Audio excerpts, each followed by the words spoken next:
Bon, est-ce que vous aimez la vérité? Amen. Vous aimez la vérité? Amen. Vous voulez que je vous trompe comme les autres pasteurs? Je peux vous tromper, hein, je peux vous mentir tout de suite. Mais Dieu va me poser la question, est-ce que c'est ce que je t'ai demandé d'enseigner? Comme les hommes aujourd'hui, ils recherchent une gloire, leur gloire à eux. Moi, je ne cherche aucune gloire. Ça ne m'intéresse pas la gloire de ce monde. Je vais vous prêcher la vérité, c'est à vous de prendre ou à laisser. C'est à vous de faire ce que vous voulez de votre vie. Mais moi, je vous dis la vérité. Alléluia. Alléluia.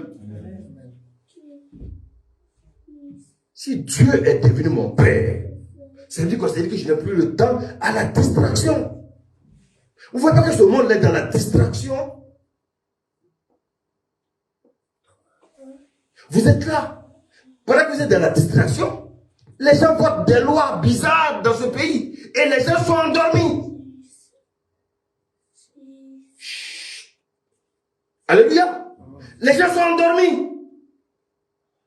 Regardez les lois qui sont votées. Les gens sont endormis. Les gens courent derrière les richesses. On veut acheter tous les châteaux du monde. On veut faire comme les stars de ce monde. Mais les stars, ils ont choisi. Les stars ont choisi, bien-aimés. Ils savent qu'ils ont pacté avec le diable. Ils le savent. Mais vous qui ne savez pas ces choses, vous les suivez. Mais si vous les suivez, vous devenez leurs adeptes. Vous rentrez dans les chambres de certaines personnes, au lieu d'avoir, bien aimé, les versets peut-être au mur, ils ont les photos des stars dans leur chambre.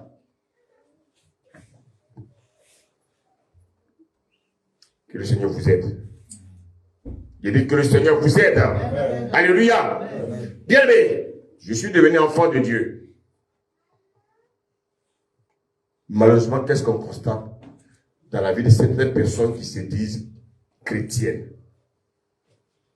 Il y en a qui veulent encore retourner dans les ténèbres pour aller récupérer des choses. Quand j'entends souvent des chrétiens qui disent « Oh Satan, libère mes enfants qui sont dans les ténèbres. Satan, libère mon mariage, libère mes enfants. » Non. Bien aimé, écoutez-moi bien. Quand tu deviens enfant de Dieu, Satan ne peut plus régner sur ta vie. C'est pas Satan. Bien aimé, Satan ne peut pas prendre tes bénédictions en captivité. Il ne peut pas. Il va faire comment? Parce que le Seigneur a dit quoi? Prenons Romains. Ah, merci Saint-Esprit. Prenons Colossiens. Colossiens 1. Lisons à partir du verset 12. Et regardez ce que Colossiens 12 et 1 nous dit.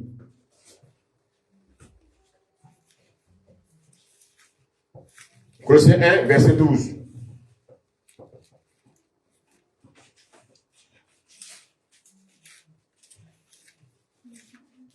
Rendez grâce au Père. Rendez grâce au Père. Continue. Qui vous a rendu capable d'avoir part à l'héritage. Donc, il a permis que tu aies part à l'héritage. Quel est cet héritage-là? Bien aimé, c'est ce que Éphésiens 1, 3 nous dit. Continue. Oui. Dans la lumière. Dans la lumière. Il nous a délivrés de la puissance des ténèbres. Bon. Il nous a transportés dans le royaume de son Fils bien-aimé. Merci. On dit qu'il nous a délivrés. Il nous a transportés. Attends. On te transporte de la Belgique en France. Comment étant en France, tu peux encore te retrouver en Belgique? C'est que toi, tu participes, alléluia, à la sorcellerie. Et il y a beaucoup de chrétiens qui sont sorciers. On accuse les autres, mais alors qu'on est sorciers, parce qu'on passe notre temps bien mettre dans les ténèbres. Oh, quelqu'un me suit? Comment je peux être en France et puis je suis en même temps en Belgique? Comment je peux être dans le royaume de Jésus et puis être dans le royaume de Satan? Pour aller prendre des choses. Il y a quelque chose qui ne va pas dans ma vie. Alléluia. Maintenant que je suis devenu enfant de Dieu, est-ce que je peux avoir des besoins? En tant qu'enfant, j'ai des besoins, non? Mais Jésus nous dit simplement quelque chose. Regardez ce qu'il nous dit. Oh, moi j'aime la parole de Dieu. C'est la parole de Dieu qui donne la vie. Alléluia. J'aime la vérité. Jésus me dit, maintenant que tu es maintenant un fils de lumière, tu n'as plus encore à aller combattre dans les ténèbres. Ceux qui combattent encore dans les ténèbres, ils ne sont pas encore enfants de Dieu. Parce que Jésus m'a libéré des ténèbres. Et toutes les malédictions ne sont plus dans ma vie. Jésus me dit simplement quelque chose. Alors dans Marc, regardez ce que Marc 11 nous dit.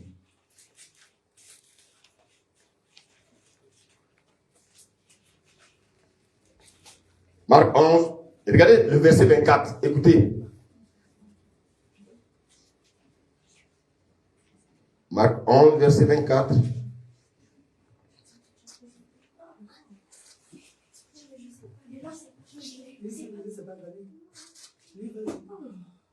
Vas-y, vas-y. Marc 11, verset 24. C'est pourquoi je vous le dis. Oui. Tout ce que vous demanderez en priant, Oui. croyez que vous l'avez reçu, Oui. et cela vous sera accordé. Est-ce qu'on peut acclamer la parole? Amen.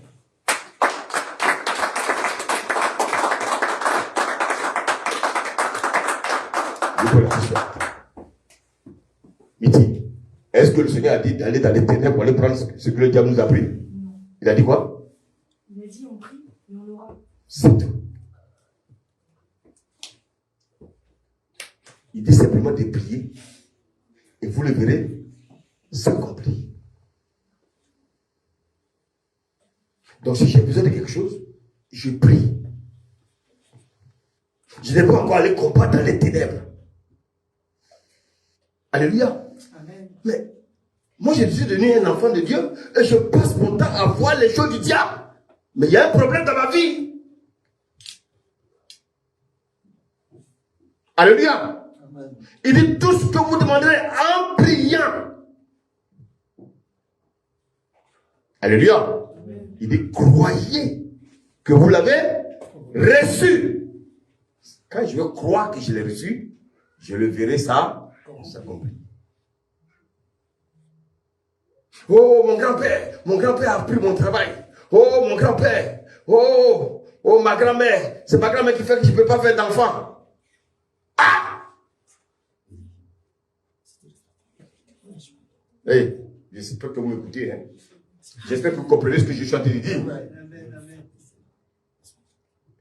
Écoutez-moi les enfants, c'est la distraction. Enfants de Dieu, c'est la distraction. Alléluia. Maintenant, pourquoi quand je prie, il peut y avoir des blocages? Pourquoi quand je prie, il peut y avoir des blocages? Lis le verset 25. Et lorsque vous êtes debout pour prier, si vous avez quelque chose contre quelqu'un, Si vous avez quelque chose contre quelqu'un, continue. pardonnez-lui afin que votre Père Céleste vous pardonne aussi. Bon, maintenant si je ne pardonne pas, et puis je prie, je n'aurai rien. Maintenant, je vais accuser le diable, je vais accuser ma grand-mère, je vais accuser un frère, je vais accuser une soeur. Oui, c'est à cause de ce frère-là que je n'ai pas mes bénédictions. Comment quelqu'un, un frère, dis-moi, toi tu es enfant de Dieu, comment un frère peut bloquer tes bénédictions? Il n'est pas dans ta famille, il va bloquer tes bénédictions comment? Non, j'espère que je comprends. Hein? Comment moi, je ne suis pas dans ta famille, je vais bloquer tes bénédictions? Moi, je ne suis pas dans ta famille, je vais attaquer tes enfants. Comment ça? Comment je vais faire mes enfants? En quoi? Non. Si tes enfants sont attaqués, c'est que moi-même, si mes enfants sont attaqués, c'est que moi-même je suis à la base. C'est pas une tierce personne, c'est pas possible, ça ne peut pas exister dans le monde des ténèbres. Ça ne peut pas. Et en plus, je suis enfant de Dieu. Maintenant, pourquoi quand je prie, je n'obtiens pas? Parce que mon cœur n'est pas vivement touché. Mon cœur n'est pas transformé. Je viens à l'église, mais je suis rancunier. Je viens à l'église, mais je suis encore dans le péché. Donc, le péché bloque la main de Dieu. Alléluia. On va le confirmer. Moi, je m'appuie sur la parole quand je prêche. Prenons Matthieu 6.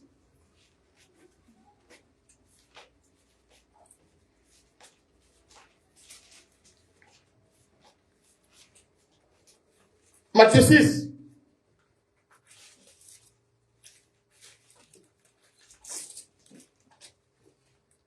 Lisons par le verset 25. Regardez ce que le Seigneur nous dit. Matthieu 6, verset 25. Amen. C'est pourquoi je vous dis, ne vous inquiétez pas de ce que vous mangerez et boirez pour vivre, ni ce dont vous habillerez votre corps. Bon, je vous pose la question. votre père biologique va vous laisser affamer. Votre père biologique ne va pas vous habiller. Votre père biologique il va vous laisser porter des vieux habits. Votre père biologique va vous laisser sortir nu. Votre père biologique va vous laisser affamer, sans manger. Mais si votre père biologique est insensé, Dieu, le Père, n'est pas insensé. Dieu, le Père, dit quoi? Il dit, ne vous inquiétez de ce que vous allez manger. Lis la suite. La vie n'est-elle pas plus que la nourriture et le corps? Continue. Plus que le vêtement? Continue. Regardez les oiseaux du ciel. Ah, vous avez les oiseaux là. Qui leur donne à manger? Qui donne à manger aux oiseaux? Dieu. Parce que les oiseaux considèrent Dieu comme le Père. Toi, humain, toi tu dis tu es enfant de Dieu. Et puis tu pleures, tu cries, parce que tu n'as rien. Dieu dit, même les oiseaux du ciel, qui sont des animaux, lui, Dieu s'en charge. En plus forte raison, toi qui as sa nature, toi en qui il habite, il va te laisser affamer. Toi en qui il habite, il ne va pas t'habiller. Toi en qui il habite, il va te laisser souffrir. Ce matin, je veux que nous réfléchissions. Parce que vous savez, dans l'église, il y a beaucoup d'insensés. Les insensés sont remplis dans les églises. Ils n'ont pas l'esprit de Dieu. Ils croient avoir l'esprit de Dieu, mais ils n'ont pas l'esprit de Dieu. Quand on a l'esprit de Dieu, on ne peut pas s'imaginer que Dieu, notre Père, peut nous abandonner.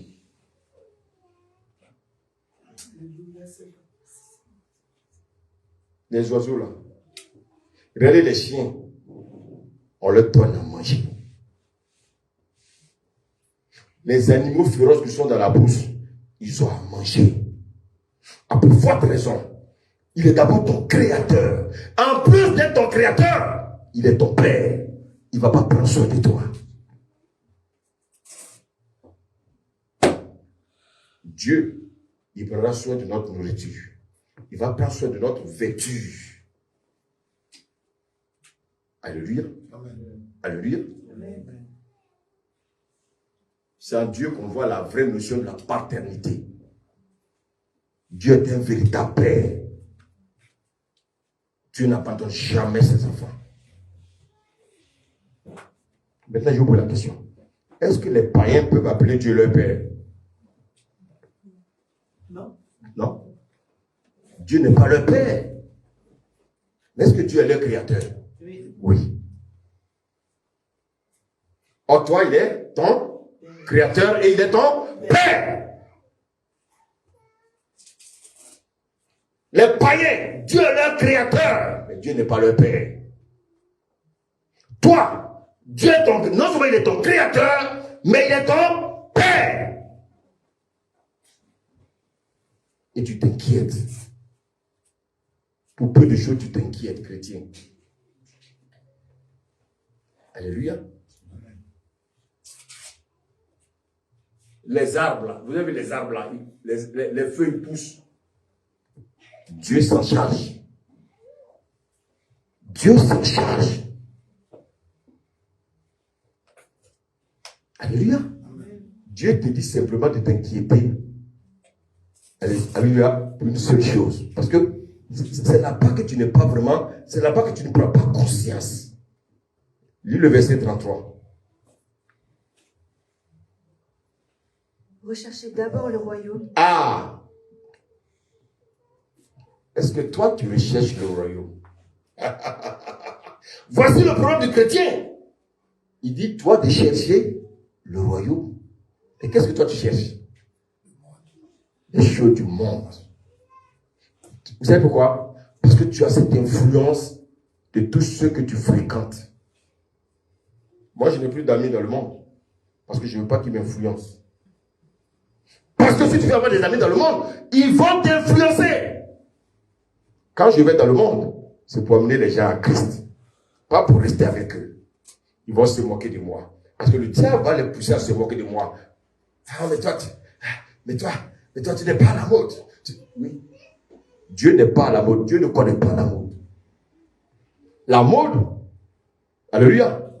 On dit mode. Ça dit quoi? La mode n'est pas loin du monde. Le monde renversé. Comment on dit? Renverser le mot monde. Renverser, comment on dit? Démon. Donc le monde est pour les démons. Voici pourquoi, bien aimé, les hommes aiment le monde parce qu'ils sont attirés, ils sont conduits par les démons. Moi, je suis un enfant de Dieu. Je dois être conduit par le Saint-Esprit. Alléluia. Alléluia. Les païens, est-ce que Dieu les a abandonnés? Dieu s'occupe d'eux parce que c'est lui qui les a créés. Dieu n'abandonne pas ses créatures. Non. Dieu, il donne la capacité à tous ceux, aussi bien ceux qui ont été créés et à ceux qui sont ses enfants, il leur donne la capacité d'acquérir des biens. Alléluia. Amen. Je vous pose la question. Les païens se marient ou ne se marient pas? Est-ce que les païens ne se marient pas? Est-ce que c'est Dieu? Est-ce qu'eux, ils prient Dieu pour avoir une femme? Non. Les païens, là, ils prient Dieu pour avoir du travail? Non. Comment ils font pour avoir du travail alors? Et toi, tu es chrétien, tu n'as pas du travail. Toi, tu es chrétien, tu as du mal à te marier. Et puis tu accuses Dieu.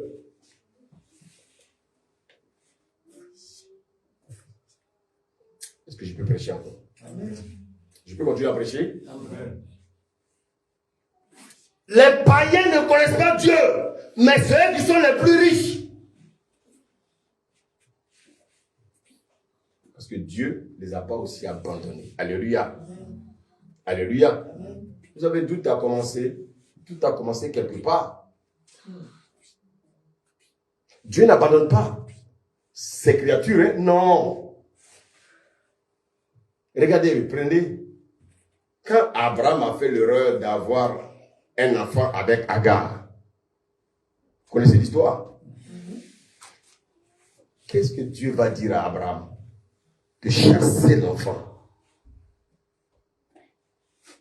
Il y a des enfants que nous faisons. Alléluia. Alléluia. Amen. Qui n'intéressent pas Dieu. C'est ce que tu disais tout à l'heure. Entre Ésaü et Jacob. Dieu dit quoi? Lui, il a choisi Jacob.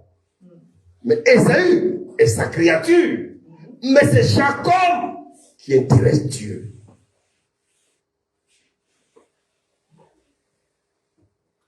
Parce qu'avant la fondation du monde, c'est Jacob qui était dans le plan de Dieu.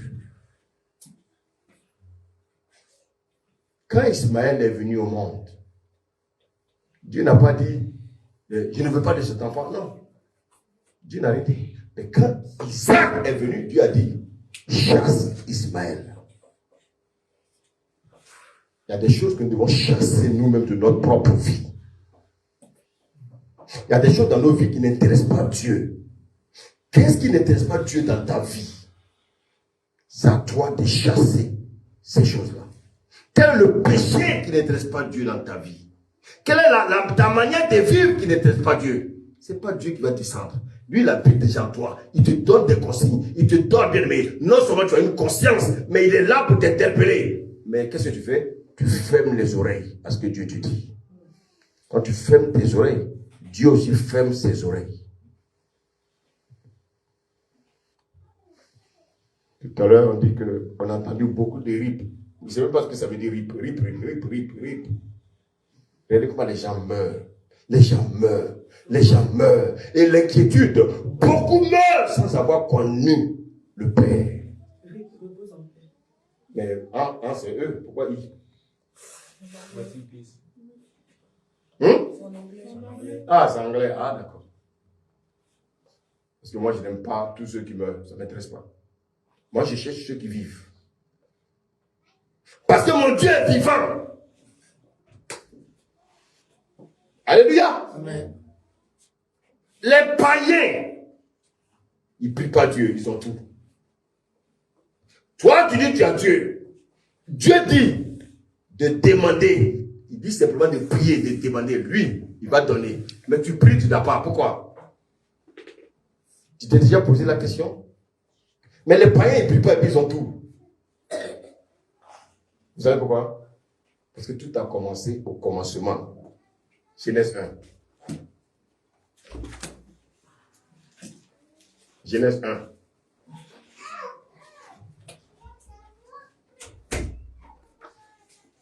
Genèse 1, lisons le verset 28. Et regardez ce que le Seigneur nous dit. Après le verset 27, pardon. Genèse 1, verset 27.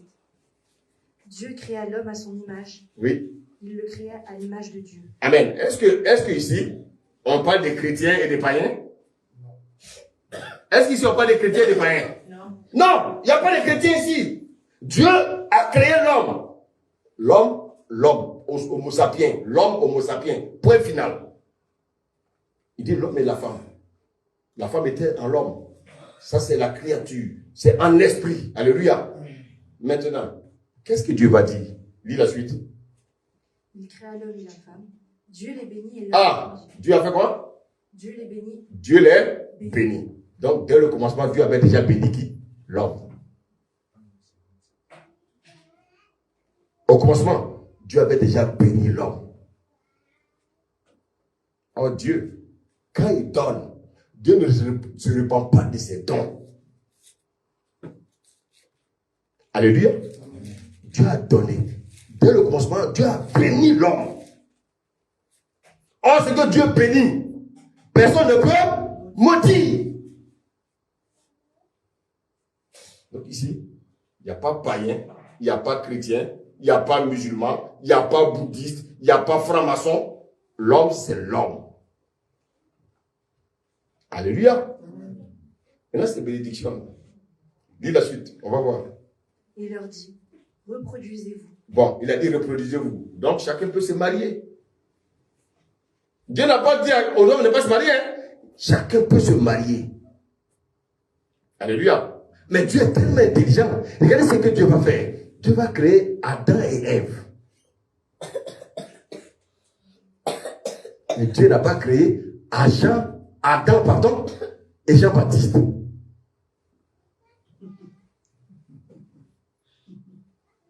Dieu n'a pas créé Ève et Evelyne. Dieu a créé Adam et Ève. Le monde veut créer Ève et Evelyne. Il faut qu'on réfléchisse. Oh, est-ce que quelqu'un dans cette salle-là, est-ce que vous avez la vérité? Que ceux qui ont des oreilles entendent ce que dit l'Esprit. Amen. Il dit, soyez féconds. Lis la suite. Devenez nombreux. Devenez nombreux, oui. Remplissez la terre. Remplissez la terre. Et soumettez-la. Et soumettez-la. Ça, ce sont les bénédictions que Dieu a données à ses créatures. Pas aux chrétiens, pas à quiconque. À toutes ces créatures, Dieu a donné la bénédiction du 5e et du 6e jour. Alléluia. Donc tout le monde, aujourd'hui, que tu sois chrétien ou païen, pour avoir l'argent, il faut faire quoi? Il faut travailler. Les chrétiens, et qu'est-ce qu'ils font? Ils veulent rester dans leur chambre, prier, l'argent va descendre dans la chambre. Ça, c'est la magie. Dieu n'est pas magicien. Celui qui veut de l'argent, il faut qu'il travaille. Alléluia. Amen. Celui qui veut se marier, Dieu a dit quoi? L'homme quittera son père et sa mère, s'attachera à sa femme. Il n'a pas dit à ses femmes. À sa femme. À sa femme. Il y en a qui ont 2 femmes, 3 femmes. Ça, c'est pas Dieu. À quel moment un homme peut prendre 3 femmes, à votre avis?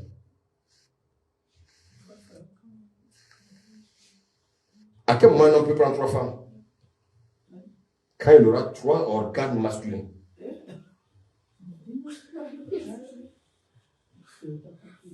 Ah, Dieu est juste, hein? Dieu t'a donné un organe masculin et toi tu vas avoir 3 femmes. Ça c'est l'injustice de l'homme. Alléluia. Alléluia. Donc déjà au commencement, Dieu avait instauré le mariage. Donc tout le monde peut se marier. Que tu sois chrétien, que tu sois païen, Dieu te donne libre arbitre, tu peux te marier. Alléluia. Mais est-ce que vous savez que il y a des païens qui divorcent, non? Il y a des païens qui divorcent, non? Bon. Il n'y a pas de chrétiens qui divorcent? Il y a des chrétiens qui divorcent, non? Est-ce que c'est ce que Dieu a dit? Non. Mais vous allez voir, il y a beaucoup de païens. Les païens divorcent moins que les chrétiens. Pourtant, ils n'ont pas l'esprit de Dieu. Mais pourquoi? Parce qu'ils ont eu une conscience. Est-ce que c'est parce que les païens sont plus intelligents que Dieu? Non. C'est parce que les chrétiens refusent d'obéir à la parole de Dieu. Toute créature peut se marier. Dieu l'a instauré depuis le commencement. Dieu ne bloque personne. Tout être humain. Les païens se marient et ils divorcent. Mais il y a aussi des chrétiens qui se marient et qui divorcent. Bien aimé, écoutez-moi bien. Pourquoi Dieu, qui est notre Père, permet que les païens soient bénis? Mais non, ce que vous ne comprenez pas, c'est quoi? C'est que lorsqu'il a donné la bénédiction à Adam, alléluia, Adam l'a donné à qui? Adam l'a donné à qui? Au diable. Donc maintenant, toutes les bénédictions que Dieu avait données à l'homme sont dans les mains de qui? Du diable. Par la faute de qui? Attends. Dieu ne se répand pas de ses dons. Écoutez-moi bien. Si moi, je te donne une voiture, et toi, tu prends la voiture pour aller donner, alléluia, à Soraya, la voiture ne t'appartient plus. Donc, qui est aux commandes maintenant de la voiture? Soraya. Dieu a donné la bénédiction de toute la terre à Adam. Adam a donné ça au diable. Alléluia. Et le diable, qu'est-ce qu'il fait? Il donne ça maintenant à qui? À ses enfants. Avec une condition. Alors que Dieu lui donnait sans condition. Le diable maintenant, il donne mais avec condition. Beaucoup de chrétiens veulent aller dans le camp du diable pour avoir les bénédictions que le diable donne à ses enfants. Alléluia. Donc qu'est-ce qu'ils font? Ils sont obligés maintenant de se corrompre. Parce que beaucoup de pasteurs, beaucoup d'hommes de Dieu vont dans les ténèbres pour aller prendre des talismans. Ils vont bien aimer. Ils sont dans le monde de la cabale pour venir tromper les gens. On va à l'église, on fait tomber les gens. Oui, on dit aux gens qui seront riches des miracles, des miracles. Tous les dimanches, il y a des miracles. C'est pas mauvais, mais ça vient de qui? Ça vient du diable.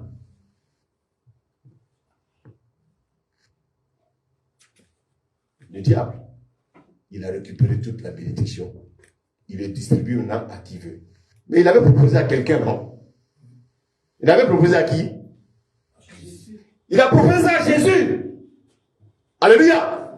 Et Jésus, il a dit quoi? Si tu te prosternes devant moi, je te donne toutes les richesses, ce royaume. Mais en fait, tu ne sais même pas que c'est Jésus qui avait donné ça à qui? À Adam. Il ne sait pas que c'est Jésus qui avait donné ça à Adam. Alléluia. Aujourd'hui, les hommes de ce monde, même les chrétiens aujourd'hui, qu'est-ce qu'ils font pour avoir les richesses? Ils vont se prosterner qui? Ce que Jésus a refusé, c'est ce que des chrétiens font.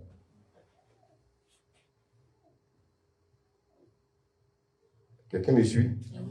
Un homme de Dieu pour avoir plus d'une multitude de salles, c'est facile. Il faut simplement aller se prosterner. Beaucoup se sont prosternés devant le diable. Il leur a donné des puissances. Gloire soit au Seigneur que moi je ne rentrerai jamais dans ces bêtises.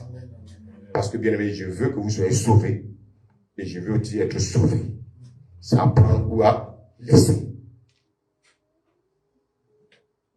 Alléluia. Donc, vous voyez, quand vous voyez les chrétiens qui souffrent, parce que bien aimé, ils ne sont pas dans la parole. Ils veulent forcément copier les païens. Mais les païens, eux, ils ont aussi leur père. Toi, tu es devenu l'enfant de Dieu. Dieu te demande d'obéir à sa parole.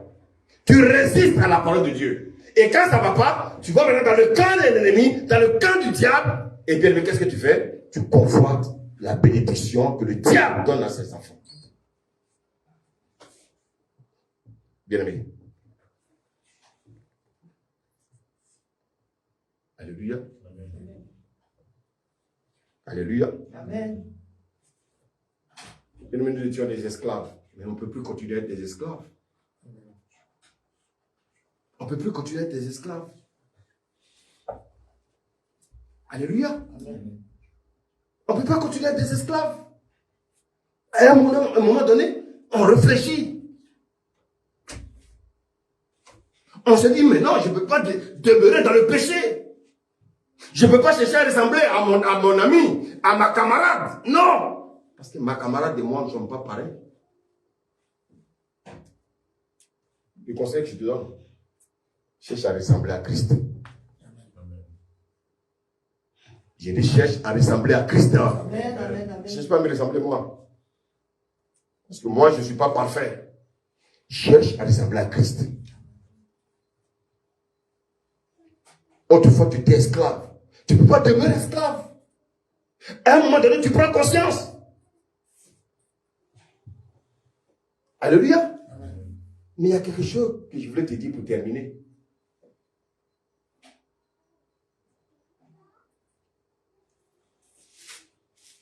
Prenons Galates. Galates 4. À partir du premier verset. Galates 4, à partir du premier verset. Galates, c'est après Corinthiens. Amen. Amen. On écoute la parole, s'il vous plaît. Oui. Voici ce que je vais dire. Aussi longtemps que l'héritier est un enfant, Oui. il ne diffère en rien d'un esclave, Oui. quoi qu'il soit le maître de tout. Merci. Vous avez entendu? On parle de l'héritage. Alors, cher enfant de Dieu, écoutez-moi. Si mon père a des immeubles, si mon père a les plus grosses voitures du monde, si mon père a des sociétés, alléluia, quand il fait son testament, qu'est-ce qu'il dit? Il dit, mon fils Enzo, alléluia, mon fils Esdras, alléluia, va hériter de mes biens. Ça, c'est écrit. Est-ce qu'on est d'accord? Mais je vous pose la question. Tant que le Père est vivant, il peut rentrer en possession des bénédictions. Hein? Est-ce qu'il peut rentrer en possession? Prenons l'Hébreu. Hébreu 9, verset 16. Hébreu 9, verset 16. Amen. Amen. Écoutez bien la parole. Oui. C'est une illustration. Ah, verset 3, excusez-moi. En effet, En effet, oui. là où il y a un testament, Là où il y a un testament, il est nécessaire que la mort du testateur soit constatée. merci. Il est nécessaire que la mort du testateur soit constatée. Donc, avant que Esdras, alléluia, ne reçoive la bénédiction que M. Dibé a écrit pour lui, il faut que M. Dibé meure. Tant que M. Dibé est vivant, alléluia, l'héritage ne lui appartient pas, les biens ne lui appartiennent pas. Est-ce que vous me suivez ce matin? Ton père est le plus riche du monde, mais tant qu'il est vivant, toi tu as zéro. Je n'ai pas dit d'aller tuer vos parents. Hein. Laissez-les vivre. Alléluia. Le Seigneur est en train de dire ici que beaucoup de chrétiens sont comme des enfants. Alléluia. Je vous pose la question. Est-ce que nous, en tant que chrétiens, sommes entrés dans notre héritage? Est-ce que nous sommes entrés dans notre héritage? Vous n'êtes pas sûr qu'on est entré dans notre héritage? Si. Pourquoi nous sommes entrés dans notre héritage? Parce que Christ est mort. Christ a écrit le testament. Alléluia. Et quand il écrivait son testament, il dit, mes enfants Soraya, mes enfants Miti, héritent, alléluia, de tous mes biens. Est-ce qu'on peut acclamer le Seigneur ce matin?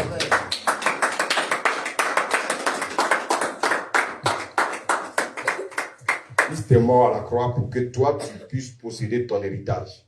Alléluia. Maintenant, quand le diable te dit, mais pourquoi? Tu lui montres ce que Christ a écrit à la croix. C'est-à-dire, voici le testament qui a été écrit à la croix. Qui est bénéfique pour moi. Si aujourd'hui, alléluia, Jean-Paul laisse le testament, et puis le frère de Jean-Paul vient, il dit que les biens lui appartiennent, alléluia. Qu'est-ce qu'Esdras fait? Esdras lui montre le papier. Tu vois ton papier que tu peux montrer.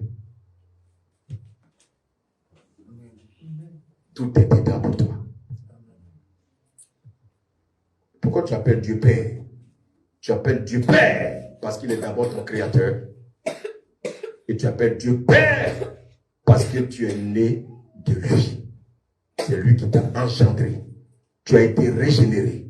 Et en tant qu'enfant régénéré, Dieu devient ton Père et tu deviens son fils.